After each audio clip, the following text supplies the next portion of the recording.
Pondelok ráno nám začína trošku smutnejšími povinnosťami. Čaká nás online zasadnutie mandátovej komisie Žilinského samosprávneho kraja, kde budeme riešiť uvoľnené miesto po zosnulom pánovi poslancovi Štefanovi Kristovčákovi.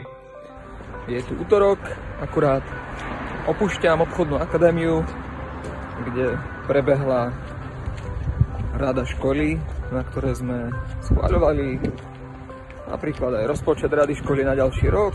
Prejednávali sme rozpočet školy ako takej, prešli sme si činnosť rady školy za uplynulý rok a rozprávali sme sa aj o zaujímavých projektových víziách, ktoré má táto veľmi dôležitá Martinská stredná škola.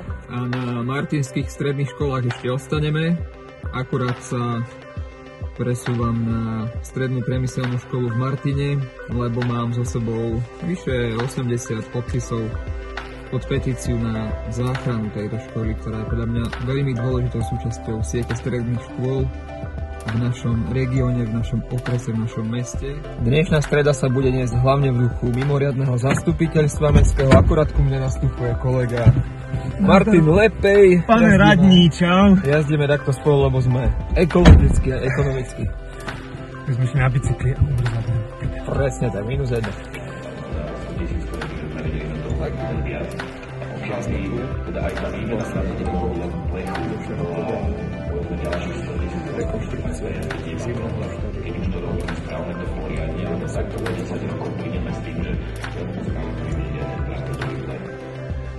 Pekne za slovo. Ja v podstate vítam tento typ investície. Je to rozhodne lepšie použitie prostriedkov ako nákup nejakých rozpadávajúcich sa športových hál od ex-poslancov. Tak a máme po zastupiteľstve. Trvalo asi 2 hodiny, čo je trošku viac ako malo, keďže išlo v podstate iba o jeden bod, ale výsledok je taký, že je schválené, že sa zapojíme svojou spoluúčasťou do výzvy o rekonštrukciu strechy zimného štadióna. Takže držíme palce, nech to vyjde. Dnešný štvrtok sme s kolegami, župnými poslancami a župankou boli otvárať úžasnú cukrárenskú dielňu, novú cukrárenskú dielňu strednej školy obchodu a služieb v Martine. A nedá sa nič iné len pogratulovať k takémuto vydarenému zámeru, ale poďte sa so mnou pozrieť, ako to tam vyzerá.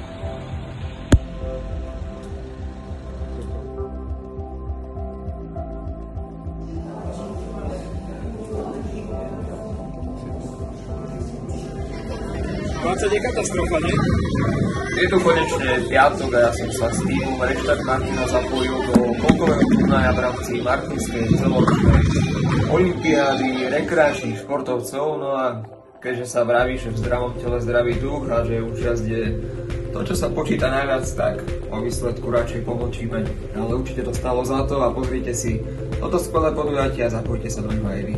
Na túto sobotu som sa extra tešil, lebo sme dali dohromady opäť 2 veľké tašky oblečenia, ktoré zanesieme na pravidelne organizovanú zbierku šatstva charitatívnu, ktorá sa koná v polifunkčnom objekte pri Priekopskej pošte.